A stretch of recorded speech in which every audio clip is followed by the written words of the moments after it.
ወዳጄ ሁሉን ውደድ። በቃል የተሰበረ በመረቅ አይድንምና ለቃልህ ተጠንቀቅ።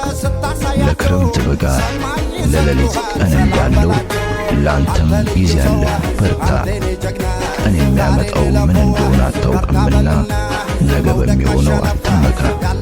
ከትላንት ተማር፣ ዛሬን ኑር፣ ነገን ተስፋ አድርግ።